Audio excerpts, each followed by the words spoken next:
So Julie, thank you so much for joining me today. Amazing, Amy. Thanks for having me. Thank you. Really excited to have you. So for those of you that don't, for people that don't know you, you're the CEO of Panda. Yep. And you're also a clinical psychologist, I am. and Panda is a leading perinatal mental health organisation. So I'm really keen to sort of hear your story. Have you always had an interest in perinatal mental health? And, you know, tell us a bit about you and then about Panda as well. Beautiful. I bet it was. So tell us sort of in the broadest sense, what are the main roles of Panda for the community? So Panda's been many things to many people, and you know, we're 40 years old this year, so that's something huge. Yeah. But Panda was born out of lived experience and people coming together and saying, hey, what I'm feeling feels really wrong. This is not where I want to be. And when I'm trying to have conversations with health professionals and with the caring community that wraps around me at this time of my life, people are saying, it's just normal, suck it up, you're okay, So it was founded by amazing women who came together and with the support of their partners, and you know, they created a space where volunteers were manning home phones, printing stuff in their own homes, you know, getting messages out, almost this kind of, you know, guerrilla army of women essentially who created this amazing organisation. It's had a few iterations, so we were originally focused on sort of postnatal depression, and very quickly realised in the later years that anxiety sat side by side and often on the spectrum, and that women were experiencing and men were experiencing these, you know, really disruptive mental health conditions prior to having their bubs during the pregnancy period as well. So that's sort of how Panda's come about. The work that we do I see as sitting in sort of three key areas. We deliver the amazing national helpline that we have the privilege of delivering across the country and have done for many years, and that's a free helpline service that's Monday to Saturday now, fantastically. Amazing. 9 a.m. till 7:30 p.m. And then we have a more intensive care and counselling service that we currently deliver across a number of states. So that's in Queensland, Victoria. We're hoping to move it into New South Wales and was in Adelaide through some funding, PHN funding. And that is our sort of helpline where we provide peer and clinical care to communities via our helpline. That's the intensive care program. Yeah, so, well, all of our helpline services. We kind of have lots of services that plug into our national helpline. And then we deliver targeted education and training to to the general public, to communities, to try to upskill them around having conversations with each other, to support people to have conversations with their families and loved ones, and you know, kind of get people on side to understand that what they're experiencing is real. And we also do a lot of health professional education, which we're really proud of, because we know we can't do it alone. We have to build this groundswell and this community that wraps around people and really understands that having a conversation isn't about fixing it. It's about normalising an experience and equipping them to have further conversations. And then we do lots of resource and you know, information build and dissemination free to community, and you can access that via our website. And I think we were talking recently and you were saying that every resource is being translated now. Yeah, well, we are fighting for funding. You're fighting. Isn't it sad that you have to fight for funding in such a diverse country as ours? It is, but we do have our core resources translated in 41 languages. Really proud of that.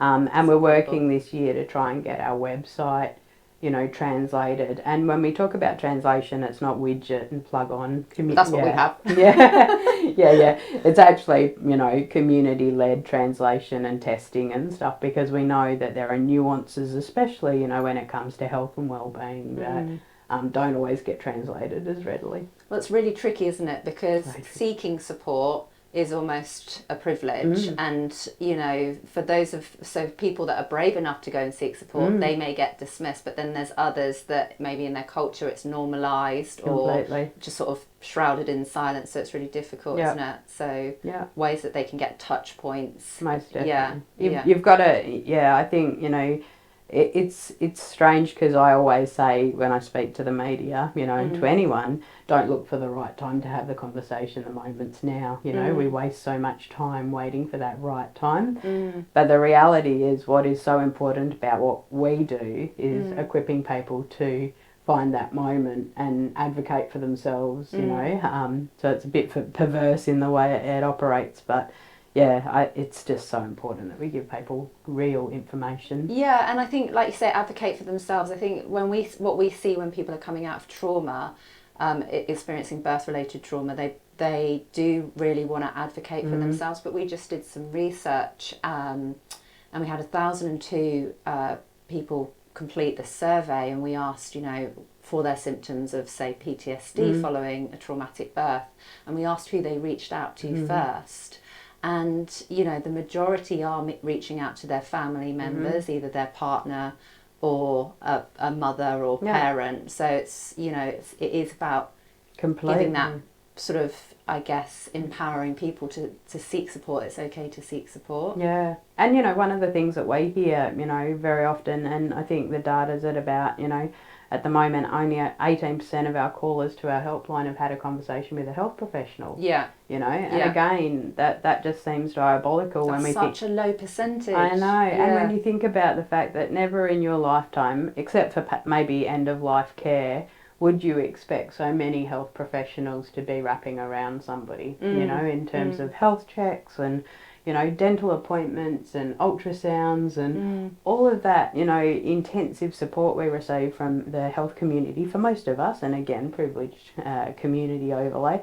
But yeah, it's just amazing that people don't feel that they're able to have those conversations. So again, as you're saying, you know, we need to give people the space to test out that language and test those conversations on people who are closer to them if they don't feel able to do it with health professionals, you know.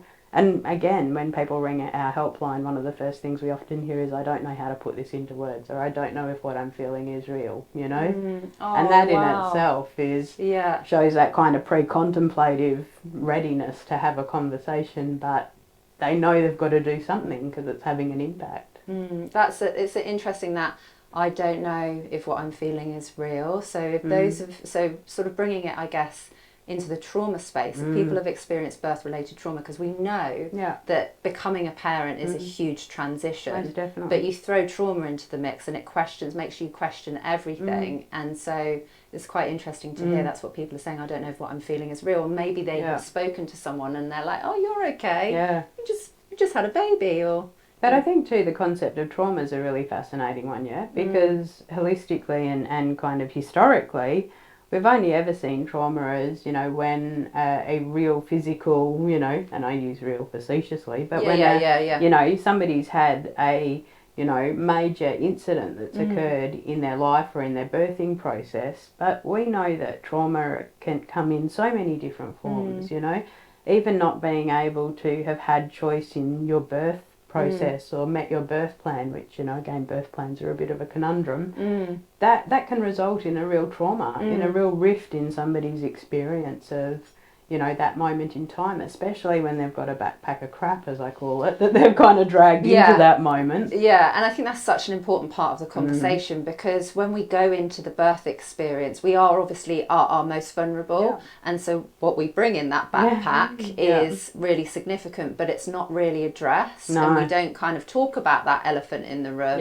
And also, often what we see within our community is what we call, you know, almost a cascade of trauma, or I was speaking to another psychologist recently who's saying it was a cascade of vulnerability, which is, you know, potentially parents have gone through an IVF journey and they've been on a hell of a ride, and then they get pregnant, and then they maybe have a difficult pregnancy with hyperemesis or gestational diabetes, and then they might go on to have a traumatic birth experience because these other indications increase that risk maybe.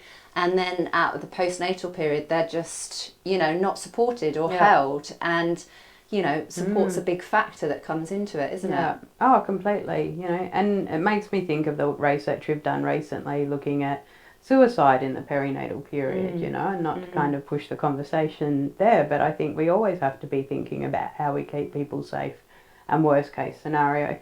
And that research really showed us that the concepts of shame and blame and stigma, you know, and faultiness for women were what perpetuated this feeling of lack of choice and that they had no hope in their life. And we know that that cascade, as you're talking about, are these multiple hits that as a society we don't generally blame others, you know.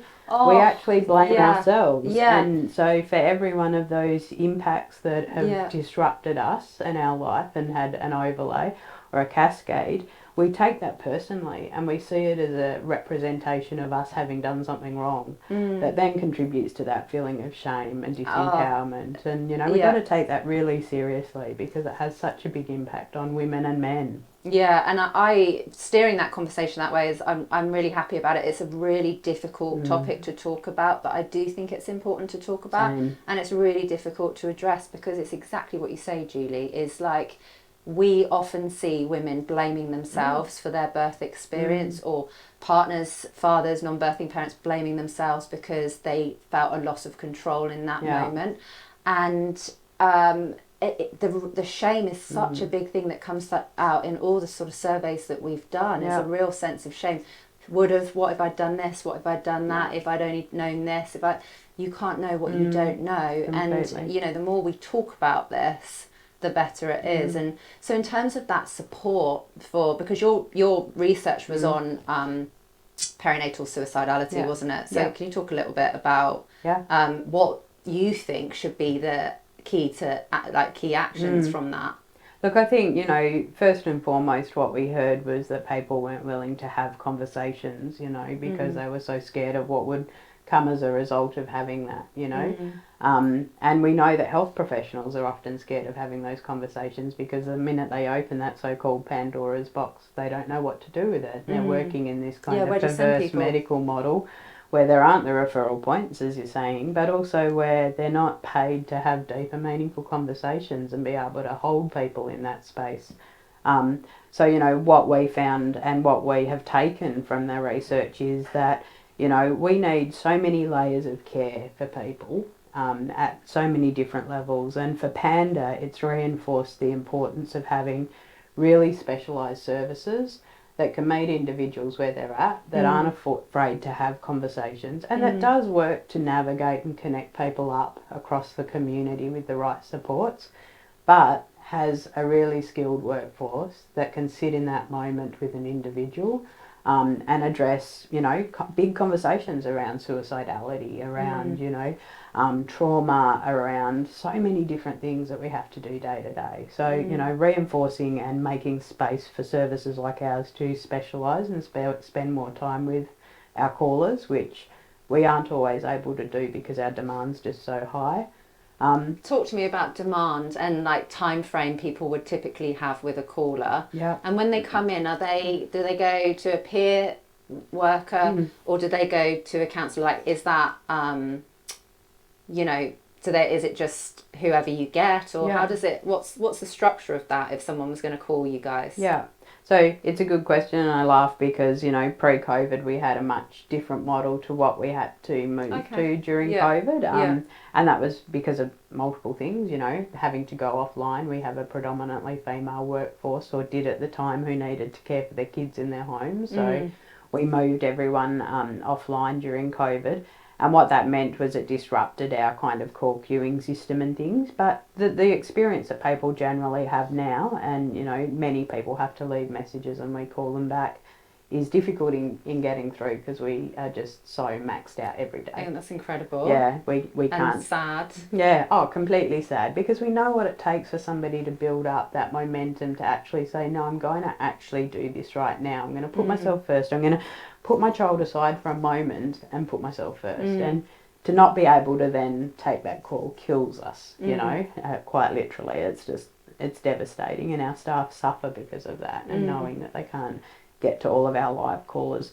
But generally people either get through, and generally they get through to one of our clinical team members. You know, that's been the model to date, but we would love to move to a space where people are welcomed into our service through both our peer and clinical workforce. It's just, you know, again, our peer workforce has been predominantly volunteer, and COVID again really disrupted people's capacity to provide volunteer, you know, to any organisation. And we're still recovering from that, completely. you know, And, you know, for us, volunteers are really skilled individuals who bring their own lived experience, but then we spend a lot of time investing in training, support, mirroring and mentoring, you know, them on how to deliver care to individuals and to meet the caller where they're at.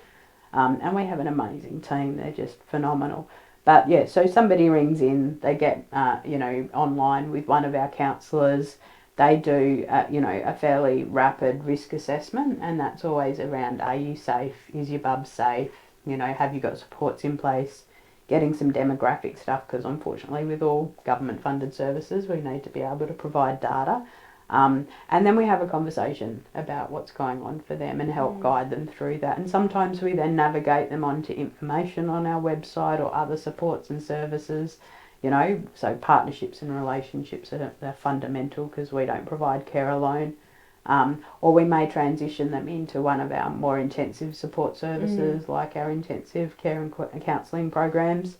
Yeah, so you mentioned that before. So that's available in Queensland, Victoria, maybe New South Wales in the future, and it was in Adelaide. Yes. Talk to me about that, because I think that's really exciting from people with perhaps an acute trauma that they may be navigating. Because So that's a service. Again, all of our services anyone can self-refer to, but we also take referrals from health professionals, child health nurses, midwives and the like.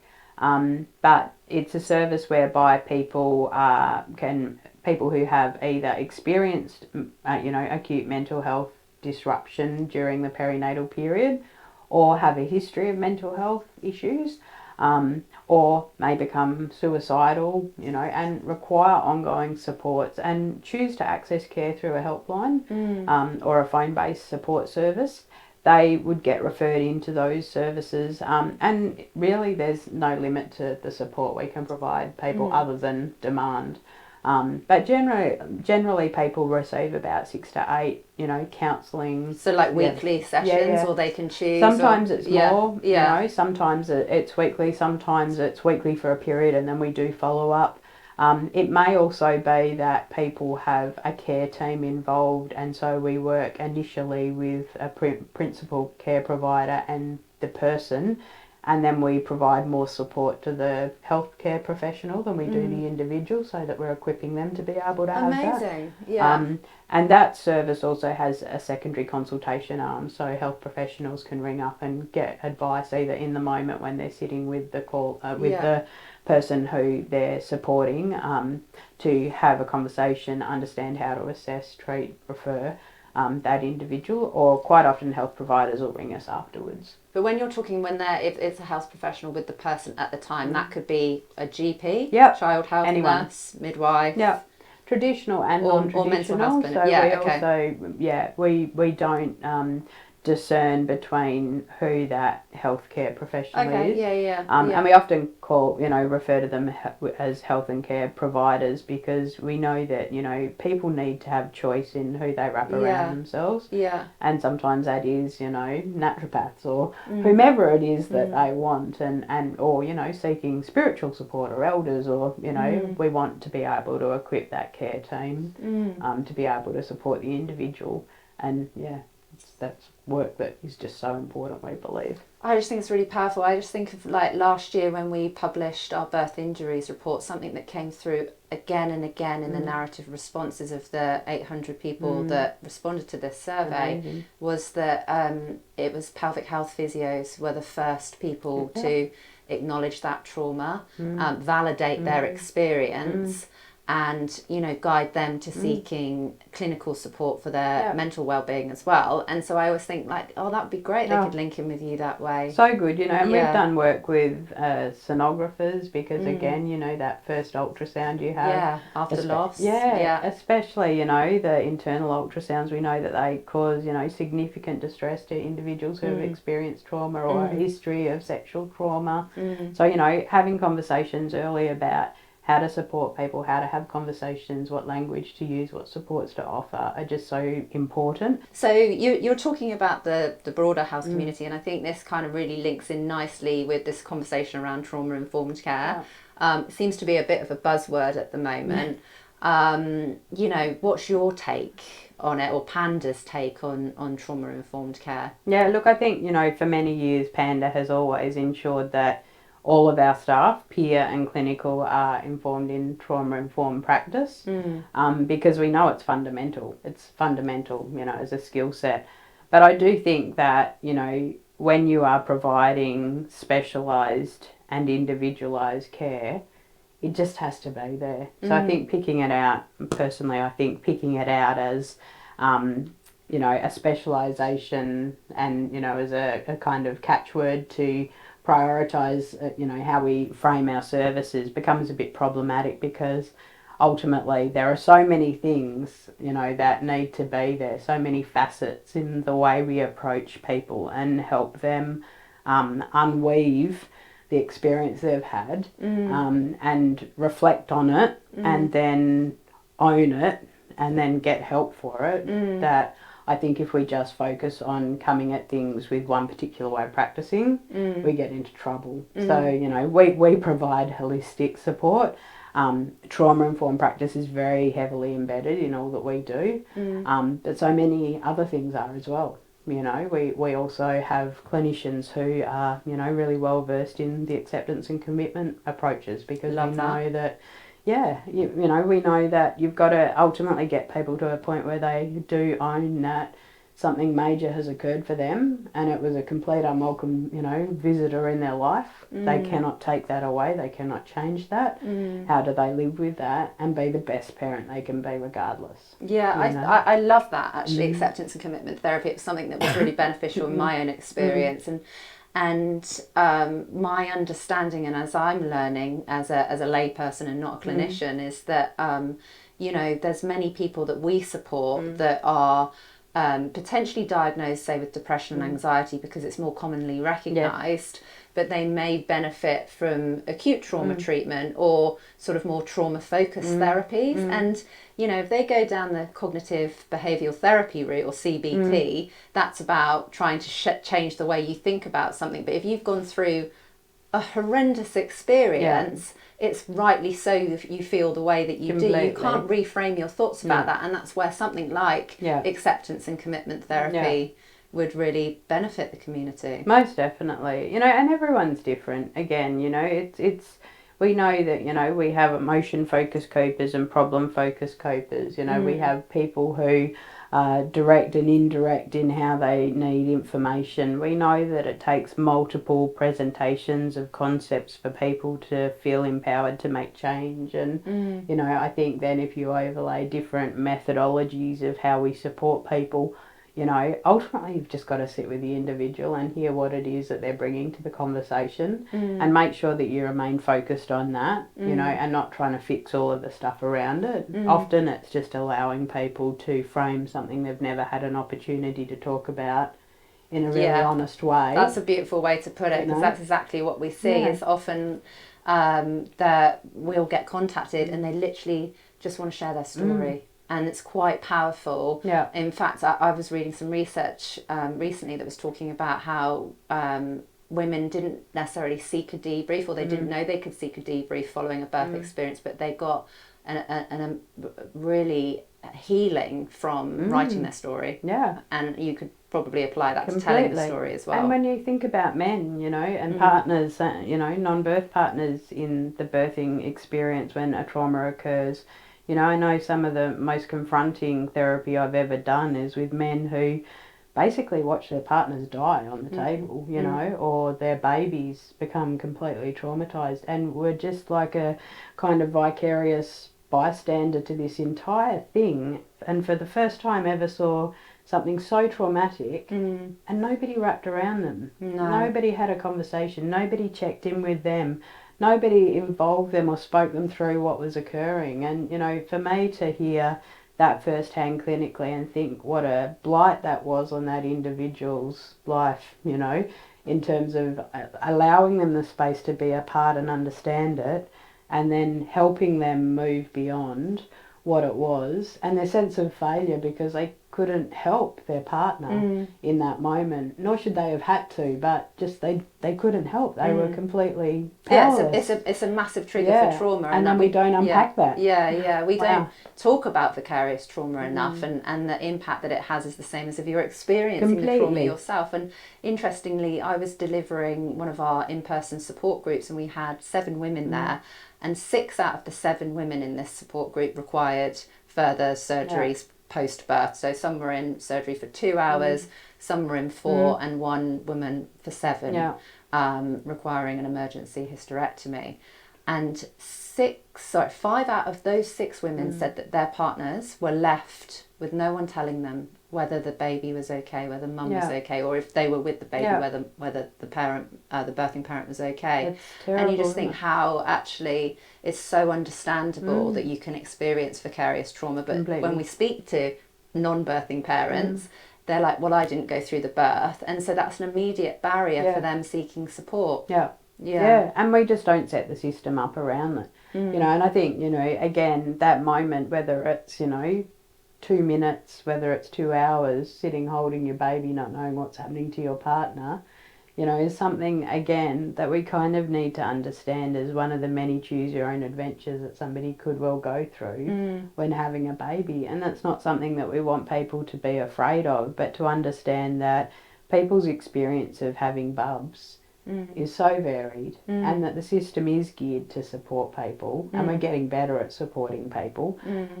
But, you know, how do you make yourself as strong as possible before you go into that whole pregnancy, birthing period of your life? How do you set yourself up to have those open conversations about, you know, with your partner? If you this know, happens. Just, this could be really hard on us as a couple. You know, this could bring up things that we've never thought about before, or, you know, I understand that you've got a history of vulnerability. How can we kind of put in place things to make each of us safe during that, you know, which you would do if you were embarking on any other big, you know, part of your life. So I think, you know, Panda is really keen to sort of do some of that more so you're planning a baby. Don't forget to look out for your mental health. But I think that history of vulnerability is, again, it's that trauma-informed care conversation. So we want our clinicians to understand about why they need to be trauma-informed. But there is also an element of, I do think that we as birthing parents don't understand why we may need to share some information. Like I really clearly remember I was with my midwife, I was in midwifery group practice, and her asking whether I had, you know, any pre-existing mental health conditions, which I did, but I was really great when I was pregnant, and, you know, I was in a great relationship, I was very happy. I was like, it doesn't matter, that was years ago. Now I know why. But then you sort of, it makes you realise that there's also the bigger stuff, like you say, the baggage that we bring, both parents or whoever's involved there, what we bring to that space. It's really important to acknowledge that. And some of us might have buried it and think we've got it under control, and others might be under the care of a great psychologist, you know, unrelating to perinatal mental health. So it's how do we have these conversations and empower birthing parents to recognise what do they need to do to put in place. Completely. And I think, you know, for every kind of, I always think about it like fabric, you know, it's the warp and the weft that makes something strong, and you've got to think about, you know, what is the warp of all of the things that I can put in place to try and keep myself as stable and as contained and together as possible, knowing that there's going to be this weft of all of these disruptive forces that are constantly in our life. And I think the more you can kind of plan around the warp and the weft of life and understand that, you know, they're not always controlled, and really we only have control of 20% of our lives at any one time, that these kind of conversations become even more important. And, you know, setting the community up to understand that, you know, all of the marketing that we get around birth, you know, all of these kind of constructs that we have around shiny happy families on the packaging of prams and, you know, on nappies and all of those things, you know, they lead us to believe that this is a time in our lives where we're safe, happy and well. But the experience for many is that, you know, they may be safe, but they don't feel well. And often they lose a sense of safety. Completely. And it starts, in that early parenthood journey, or it happens in the moment, or it happens postnatally. And I think it's really difficult with birth as a possible traumatic event, because society paints the picture that it's going to be the happiest day of your life, and then when it isn't, you're completely rocked to your core, and so it's really difficult. And you know, birth as a possible traumatic event was only recognised in 2014. I know, diabolical, we've got a long way to go. But my question to you, Julie, as well is, in terms of who's calling you, do you hear a lot of conversations around birth-related trauma? Definitely.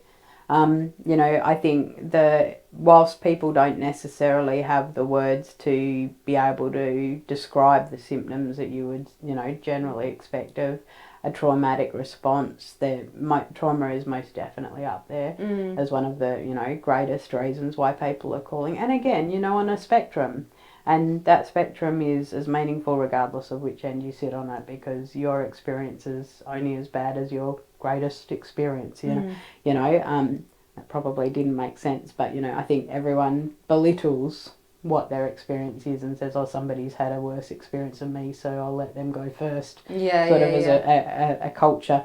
But, you know, we hear of people who feel completely traumatised because for the first time in their life they had something ripped out of their control, and that was their opportunity to enact their birth plan. Or they wanted a natural birth and they weren't able to have that, and the decision was taken away from them and they weren't included, and therefore they're grieving the loss and feel traumatised by the experience of not having had that choice given to them. Right to, you know, really complex medical, you know, issues that occurred within the birthing process, and you know, having to kind of focus in on the physical healing, which has then delayed the mental healing. And through all of that healing process, they've been caring for and carrying this baby. Yeah. You know, and then they start to grieve the connection they've lost through that healing time, you know, and that's a really huge thing. So we see so many women say to us, I grieve, I lost that time with my baby and I'll never get it back. Exactly. And I think it's really powerful. It just links it back to, if we're holding people sooner, then we're going to give them more capacity to connect with their baby. Completely. And that's really important. The other thing that we see as well, and I'm really interested about this, is that again, I was talking to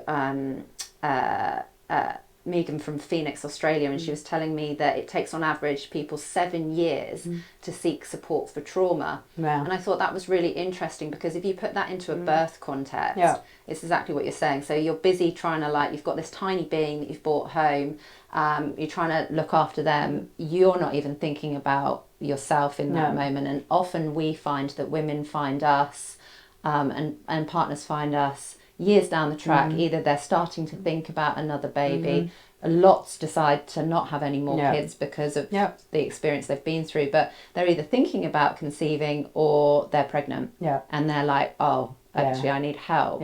And so is there a way people can connect in with your services if they're past that year postpartum? Because that's the challenge that we have, is those are the people that kind of fall through the gaps. Yeah, completely. Look, Panda unfortunately is funded for that first 12 months following the birth of a baby, and that's one of the biggest, you know, issues that we find at the moment, because people's journeys don't end there. You know, prior to COVID, the majority of our callers were reaching out at 4 to 6 months, you know, post the birth of their bub, and that was the first point at which they felt able to have a conversation.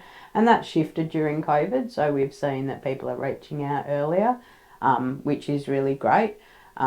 But really our support for people ends at 12 months, you know, and we would love it to go to 24 months, because we find that that's probably the biggest point, especially after a year, really. Yeah, and the point also, as you said, where people are thinking about their next child, or, you know, have a 2-year-old and want to, you know, be having another child. So I think it's the time in which we're funded to be able to provide services is a really problematic one.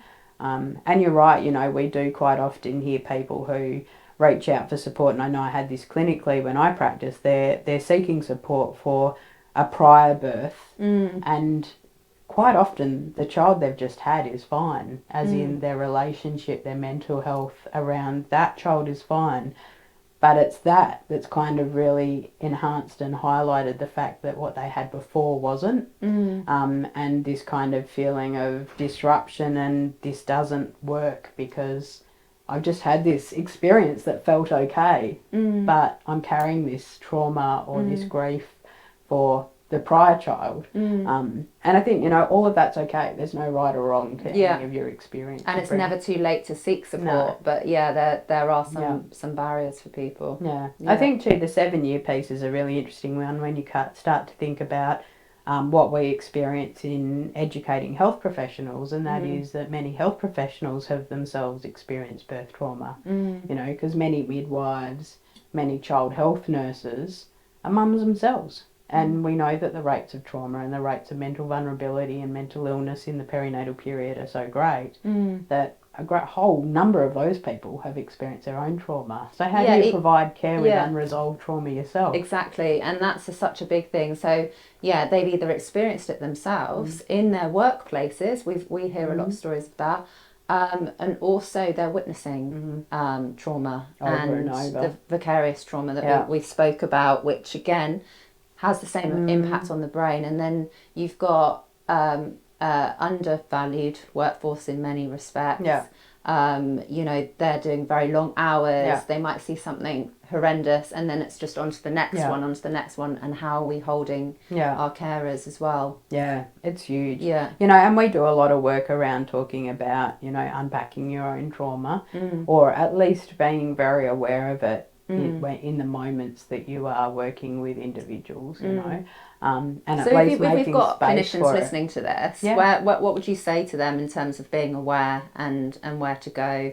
Oh, look, I think, you know, put it forward, you know, reach out and get help. And if the motivation isn't around your own personal, you know, health and well-being, make it about the people that you care for and know that in that backpack of crap, if you have trauma, it will impact on how you provide care. And it may actually, and in most cases, I would say through experience, it'll make you a better provider of care if you're able to make space for it, you know, and if you're able to reflect on its influence and impact on how you connect with people. And that's a beautiful thing, but it can be a really overwhelming thing. And, you know, you don't have the time when you're working in intensive spaces to be able to reflect on that. So reflect when you can, you know, own it and get help for it. Find your own village as well. And it's more inclined to make you burn out faster, you know. I mean, we know that people who are emotionally connected to the work that we do, or, you know, work they do, are more likely to burn out because they overgive, you know. So for people who have experienced trauma or mental illness or any of those things that make them richer practitioners, they are more likely to bring, you know, a real passion and an emotion, you know, centric kind of approach to the way that they deliver care, and that's going to make them more vulnerable if they don't look after them. They've got to have some solid boundaries, but again, we've got like the systemic problem that we're not able to insert those boundaries. But it is true because, you know, there's lots of evidence out there that talks about PTSD being prevented in the moment with the application of compassionate care. But if you're burnt out, and, you know, burnt out and having your own response in that moment, how do you do that? We can't expect healthcare professionals to be able to hold all of that up, you know, all of the time. And, you know, most of the time they're professionals and they'll be able to do it. But, you know. But they're also not superhuman, and we have to remember that too. Yeah, the analogy of even rocks crumble is a really important one, I think, here, because we, you know, put so much pressure on ourselves to hold it all together. For the individual because we care and love the work we do. And it's the same, as parents, we're holding it all together and... Not always. Yeah, we're trying to hold it all together and it's all, you know, spinning plates and they're falling everywhere. So, yeah. Oh, man. Yeah. Yes, it's a big one. It is big. But I think we've covered a lot today. I guess if there was anything, you know, your parting thoughts of what you would like to see in the future of sort of perinatal mental well-being, what would it be? Look, I think, you know, we would be in a space where services, and, you know, I'm so thankful for the funding that Panda gets, but we would be in a space where it is truly recognised that the biggest point in which to invest in society's well-being is at this point, this major point in people's life when people are being born, you know. Amen to that. Yeah. So, you know, I think we need way more money. I think, you know, the Yeah. focus on youth mental health and wellbeing in this country has been phenomenal, but we need to shift it earlier. I think we need to prepare people to understand the complexities of the birth process, you know, and to prepare them for and the how fact. many layers contribute to outcomes. And it is, you know, in an ideal world, I think if you had the staff and the availability, Panda should be a 24-hour service. Oh man, you know, yeah. Yeah. And we know, you know, through our national helpline that people visit 24/7 from all around the world, that people are using it, you know, night and day. They're using, you know, 2 a.m. when they're breastfeeding. Yeah, I think, is yeah, their time when yeah. they're online checking in on how they're going because it's their space, you know, Yeah. it's a quiet space. Yeah. So we know as a service that we can do more, and want to be doing more. I think, you know, also working holistically as a culture and a community to kind of break down this perception that, you know, having a baby is the happiest time of your life, you know. And yes, it is for many people. But like any relationship, you know, some days you're going to love it, some days you're going to hate it. And that is okay, you know. And then making sure that we are signposting where people go when they do have a trauma, or, you know, getting better as organisations to have shared conversations like we're doing, and talk about the importance of connecting up our services, being able to hand over, you know, people in a really supported and warm way so that they're not entering one service, exiting another and falling through a gap. And, you know, equipping as many people as possible to be able to have a conversation and not feel they have to fix it, but just have a conversation and understand that the experience that the individual who's distressed is bringing is really valid. Love that. Thank you. Pleasure. Thank you Thanks so for much having for your the conversation. time. Thanks, Julie. No worries.